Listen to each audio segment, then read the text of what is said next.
Today we have some early access here to some Red Blue Ace games, and yes, this is actually hands-on playing. It's not just your sim, because anybody can go out and play on the sim right now to test these new leaders, but today I wanted to give you guys a more in-person feel for what it's going to feel to play it at locals, because this is actually at locals where me and my buddy Philip, we put proxy leaders together here for you guys, and we're going to be reviewing the game. So I'm going to put myself down here in the corner and talk about the games as we go through, because Red Purple Roger is not as easy as you may think for an ace player. This deck is really strong, ramping up to 10 Dawn really aggressively, and then becoming a 7k power leader that has 5 life, while we're a 6k leader with 3 life. Now, we get to draw a lot of cards, they get to do a lot of things, you get in standoffs about Gol D Roger. There's a lot that goes into these matches that you may not notice, so we're going to go through the games today. This is going to be a simple and easy video for you guys to follow along. I hope you enjoy, and if you do, like and subscribe. We're going to, go through the games as always. Speed on 2x. We're doing the VV Theory style here.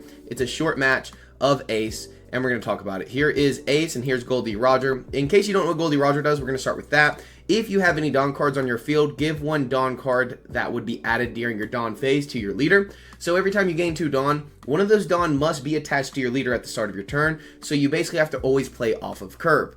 Then it has a second effect that says if you have 9 or less Dawn cards on your field, this leader has minus 2,000 power, making you into a 5k leader until you hit your 10 Dawn turn. Or you can't really use Dawn minus effects in the Red Purple Roger deck, because then you lose your 7k leader, which is the strongest part of the leader effect. They tried to even it out. That gives you a lot of negative leader effects just to become a 7k power leader in the late game, and we're gonna be kind of just testing. I don't remember if we were playing 8 cost Roger or not in the list, because we don't technically have that on release, but that is the Roger effect. And then let's actually talk about the Ace effect here, because we do show the Ace early. It says on your opponent's attack once per turn, you may trash 1 card from your hand. Give up to 1 of your opponent's leaders or characters minus 2,000 power during this battle, so we can turn any brick in hand into a 2k counter, so we can run a lot of bricks safely. And we also have the secondary effect that says times 1 Dawn once per turn when you receive a damage, so when you take a life, or when one of your characters with 6,000 base power or more would be KO'd, draw 1 card, giving us exceptional draw power. Every time we take a life, we draw an additional card,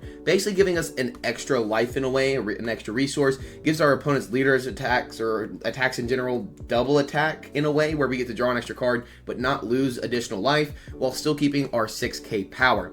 This is probably the best deck in the format going forward. Next to Black Emu, those two stand on par with each other. Other decks can't really keep up. Zora's still good, especially into Ace, and it doesn't do as well into the Emu match, but that's a different video for a different time. Today, we're just going to be running these two for you guys to give you some insight on the match. Now, I'm going to have some of the cards that we're playing pop up on the screen as best I can to kind of keep everything following. Here, we're going to start with our opening hand. We're going to keep that hand. We're going to gain Dawn apparently way too early and go to 3 life. Now, this starting hand, we have the 6 cost Uta, which is a blocker if you have a 10,000 power character or more, but we play exceptionally into curve. Our opponent wants to go first, so they go first. We want to go second, so we go second. Otama here is a draw 2 trash 1. Marco is a draw 2 on KO, so with our leader effect, that's a draw 3. Jozu will bounce cards from our opponent's field back to their hand, which is really good on curve. And we have the 10 cost Newgate, which is a draw 2 trash 1 and a 10 cost 12k blocker. A great starting hand for us. We won't know what our opponent has until they start playing cards. So they're going to start, I believe, going first, and we're going to take second. We're going to Otama, so this is important. You start with attaching a Dawn to your leader. Well, you don't have to do that first. You can do that second. So we're going to start with the Otama, draw 2, trash 1, then throw Thatch into the trash, and then attach that second Dawn for our 2 Dawn curve onto our leader. The reason you do this is because if your opponent were to swing a big 8k attack, I wouldn't really want to counter that early. Going down to 2 life, you can do comfortably with Red Blue Ace, so we would just take that attack, draw 2 cards, take the life, that's drawing 1, draw a card from the top of our deck for our leader effect, but you have to have that Dawn attached to actually be able to draw that additional card. So we go ahead and do that rather than playing that other Otama, because draw 2 trash 1 goes even, but drawing an extra card if they swing big is a little better. They play the ramp event here. That's going to allow them to ramp 1 Dawn if your leader's Gol D Roger and you have a Dawn attached. Then they're going to swing 6. We're going to take and draw 2 cards just to build up the hand size. They don't have access to blue pudding, so we don't really have to worry about it. We're going to swing 6 into our opponent. They're a 5k leader, so they have to either 2k out or take. So we'll see what they decide to do here. Our opponent's making the decision to take early. We're going to go ahead and play out Marco and pass to our opponent. We're set up for Jozu here to pounce the Otama back to our board to then bounce our opponent's character, but we will not have the additional Dawn on our leader. So if our opponent does decide to swing big, that would kind of suck. So when they gain their Dawn, they have to attach one of them to their leader. So now they have a 4 Dawn play into Bon Clay. They get to ramp a Dawn as active. They play out the counter event to ramp another Dawn. They are ramping just so aggressively. They are going into their 10 Dawn turn on the next turn. Absolutely absurd there that they're already going to be hitting 10 Dawn. So we're going to start with drawing, doing everything. We counter out using our leader effect. We swing 6 because we're not afraid to attack in with the Marco.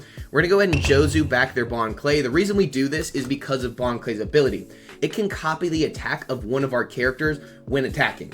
That's really strong when on our 8 Dawn turn, we play the 8 cost event to play a 10 cost 12k. Now our opponent's attack is a 12k attack on the next turn, so bouncing that back is actually really important. We may lose on the extra draw, but getting that card off the board is going to be really good for our game plan. Now, even though they go to 10 Dawn, they still have to use the leader ability here to gain the Dawn. As they gain Dawn from their Dawn deck on the start of their turn, they have to attach the 1 still, putting them on a 9 Dawn turn, playing out the 9 cost nuke gate. That's going to give plus 2,000 more power to their leader. So now they are a 7,000 power leader, plus 2,000 from the new gate, becoming a 9,000 power leader, which is totally insane. So now they're going to swing 10, because they have the Dawn attached to the Marco, and we get to draw 2 cards. We don't get the extra draw from our leader effect, but we do get to draw for turn. Now our opponent's 9k leader is not really something we can attack so easily. We get to cheat out the 10 cost here with the 8 cost event. We get to draw 2 and then trash 1 from the new gate here. We're going to draw 2, trash the Marco because it is a brick in hand and we have a lot of bricks. Put 2 Rested Dawn on our leader, which is important because, again, the secondary leader effect. And then 2 Dawn on Jozu because it gives 2 Rested Dawn to your leader or character, or 2 Dawn to a leader and 2 Dawn to a character. So now we actually get to swing 9 at our opponent and get a 1k out of their hand, which is the Bon Clay, and then pass. So our opponent is down to, I believe, 4 cards in hand, while we're sitting there with about 10 cards in hand, which is totally insane. They swing 10 into the Jozu, we let it go. We did draw a card, I believe. We drew the Yamato. We block out of the leader attack, which would, again, they played another new gate, so they're a 9k leader on another turn here. And now we have to decide kind of what to do to stay on pace. Since we have the 8 cost event, we can play Ezo. Look at the top 5, we get to grab another blocker beard here. This card is just super powerful getting out of these large 10k attacks. We get to play use 8 Dawn here to cheat out the 10 cost that we just drew into. Now we get to draw 2, trash 1. We don't need 2 9 cost new gates, so we go ahead and get that off the board. We get to put 2 Dawn on our leader. We get to put 2 Dawn on the 10 cost 12k. We're going to go 14 into the new gate because they only have 3 cards in hand. That would demand the entire hand here. Then we're going to swing a 9 into the 9k leader, and they take. That is kind of giving us information that they are low on counter, or they want to save their board pretty aggressively. Because we were able to clear the new gate, we can keep our blocker. Because if they would have countered out, they would have lost every card in hand, so they would be really down bad, and they would only have 2 attacks coming in. With how many cards we have in hand, we could actually take 0 life and be perfectly fine. So it was good to go ahead and attack with the blocker. Remember, when you can do so safely, when you control your opponent's hand, you're in a good spot. Now they play the 8 cost Gol D Roger. This card, which we're about to check out, is really important for the new Roger game plan, as it only costs 8 Dawn to play a 10k. It's basically the 9 cost new gate, but a little different. If you or your opponent has 10 Dawn cards on the field, your leader gets plus 2,000 power until the end of your opponent's next end phase. So you become a 9k leader again. That's 3 turns in a row we're dealing with a 9,000 power leader. So we kind of have to deal with that as best we can. Our opponent can attack in with leader here. It looks like they may not. They may. They're going to swing a total of 9 into our leader. We will counter out of this to keep the blocker. You could have blocked out of that so they force in with the new gate and counter that for the same amount of total Dawn. But, or well, I guess it would have been 1 additional card. But it would have forced the card sideways to then control the board. They leave 2 Dawn active. They only have 5 cards in hand. So we're looking at putting. I don't think putting's good. Another 10 cost 12k though. That's pretty dang good. We get to draw 2, trash 1. We trash the pudding to keep the 8 cost event to keep additional Dawn as active if we need it. And now we put 2 Dawn on the new gate. Not that I don't think it really matters that much, to be honest, but we're just going to swing in pretty big. Now, the reason we swung with the new gate here is because we have 2 blockers for their 2 big attacks, and they have their leader attack, potentially a rush option, and 2 attackers. I'm fine pressing in here. I just didn't have the additional Dawn to swing into the 9k leader with our leader, so we only swung 8, so we got to only put pressure on with 1 attack, because the 9k leader is really hard to hit when you have to tap out all 10 Dawn. That's why we kept the 8 cost event, to put 1 Dawn on our leader and be able to swing a total of 9 if we somehow get another blocker gate, and then go in like that. Now, we don't have Gol D Roger, but our opponent may. That's something we have to worry about if we put them down to 0 life, as we do have a lot of blockers. They swing in for 10, we block. They swing in for 10. I think we're probably just going to block again, to be honest. I think that's maybe the option, because we could counter out. We have a ton of cards in hand. Instead, we take one, draw one, and we get another 10 cost 12k blocker. That's absolutely insane. Our opponent swings in for 7. The reason we get out of that is in case they had a rush option, and here they show us Gol D Roger. This card is really powerful to deal with. It basically makes all of our blockers unblockable if we were to go down to 0 life. So, or the inability to block if we go down to 0 life, because if you block while you or your opponent has 0 life and your opponent has Gol D Roger, you just lose the game altogether. So now we have to worry about putting our opponent down to 0 life and not being able to win. We're going to go ahead and Ezo. That allows us to draw one card and place one card from our hand at the bottom of the deck, so we can kind of choose what we don't need at the moment, which I think is going to be the 9 cost Newgate. Yep. Don't really need that and don't have to reveal any information. We're going to block and 2k out of the attack. Now we draw our own Gol D Roger. That's pretty good, stopping all blockers in case they decide to block her up. And we're going to use the 8 cost event. That's going to allow us to attack in pretty aggressively. So we're going to play out another 10 cost, draw 2, trash 1. We're going to trash the pudding because they only have 5 cards in hand, so there's not really a purpose to pudding. And we're going to swing 9 into leader. The reason we swing 9 into leader is because of the fact that they don't really want to take that. They are a 7k leader. They go ahead and counter out.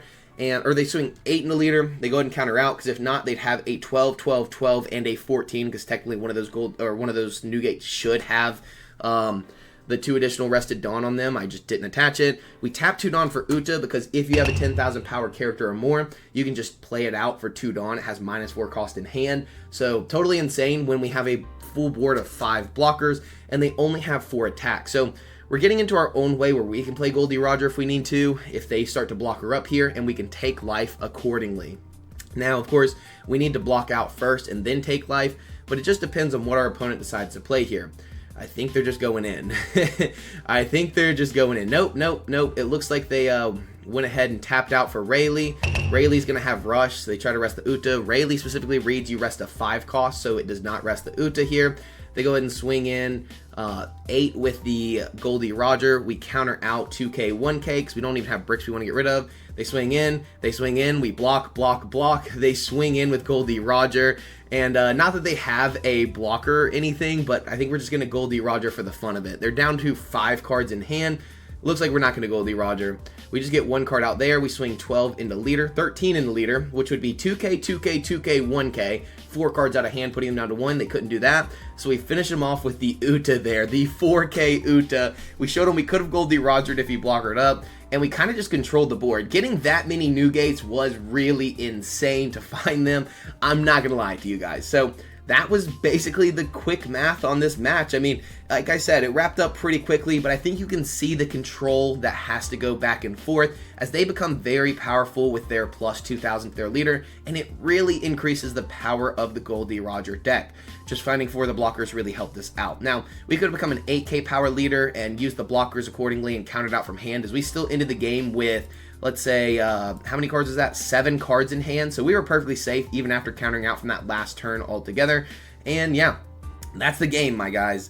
That is the game going into OP13. I hope you're excited for OP13. I made this a quick video for you guys just to give you some hands-on kind of video footage of what it would be like going into the next meta, because it is really important, because playing on the sim is one thing, but when you actually play in person, it's totally different. There's a different feeling in your head. You know, you're face-to-face with this person. You actually have to gain your Dawn, draw your cards, do all the movement that adds a little bit of time, so you have to think about your sequencing a little more specifically. There's a little more stakes to it because you will be playing for packs or, you know, local card prizing, whatever your prizing is at your locals. So just keep in mind, get your hands on the cards as soon as possible to get some testing in. Let's go win a bunch of regionals and get better as players, because we're going to do a lot of OP13 grinding coming, you know, November 7th or whenever it is that it officially comes out. We're also going to be doing some pre-release stuff. Like, I'm going to have a video on the pre-release, probably winning another pre-release, because I've been doing pretty good at pre-releases. Now, I at least want to win 1 every single time, but I only get to play in 3 this time because I don't have enough time to go to 5 or 6 like I usually do. So let's see if I can take down 1 going into this. Good luck with all of your pools going into OP13. I appreciate you watching. I'll see you in the next video. This was, again, a quick video that I just wanted to throw together for you guys to give you guys some hands-on gameplay. And yeah, I guess that's it. I'll see you in the next one. Peace.